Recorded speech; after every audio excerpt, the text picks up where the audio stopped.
Prince Andrew tried to defend his friendship with the convicted sex offender, and he gave the most royally out-of-touch defense we have ever heard.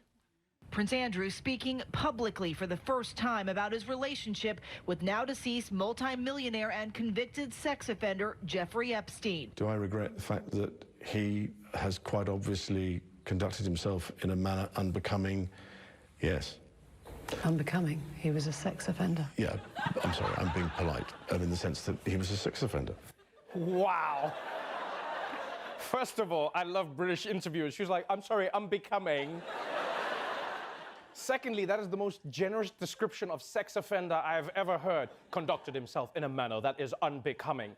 This dude probably calls slavery a cruise with a big misunderstanding.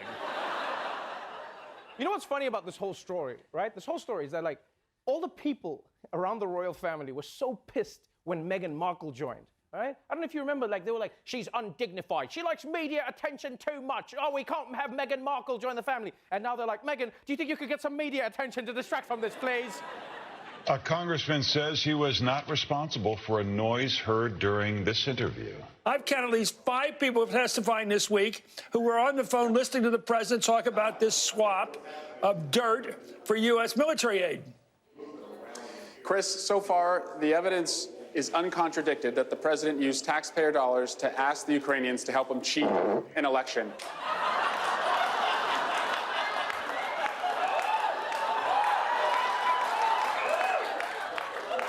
Okay, that was embarrassing. That was a fart on live TV. And it was a loud fart, too. Like, that thing was so loud, I bet someone made a noise complaint. It was just like, hello, 911? I think there's been a wet shooting? And just so we all agree that that was a fart, let's play it one more time. The president used taxpayer dollars to ask the Ukrainians to help him cheat an election. Yeah, that was unmistakably a giant fart. It sounded like a game show contestant got a question wrong from inside Eric Swalwell's ass. That's what it sounded like. So today's hearing was very bad for President Trump. So much so that he came out of the White House before the hearing was even over to defend himself.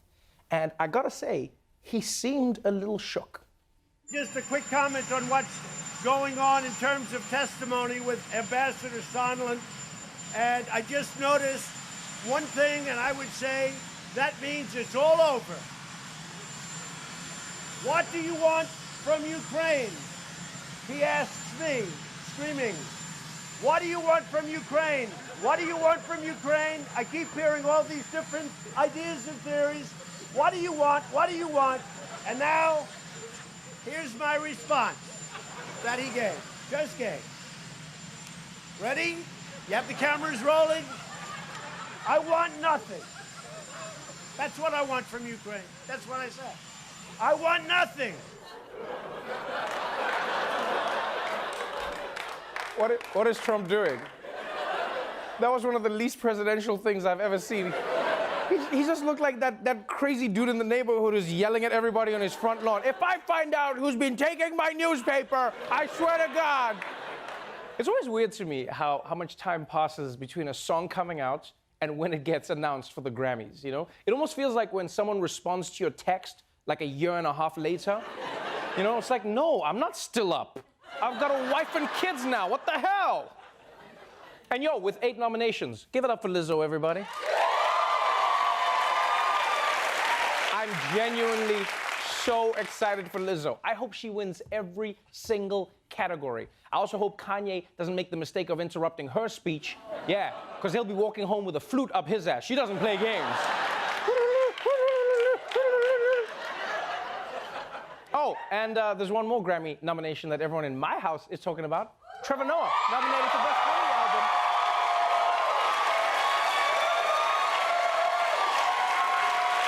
And this is so exciting.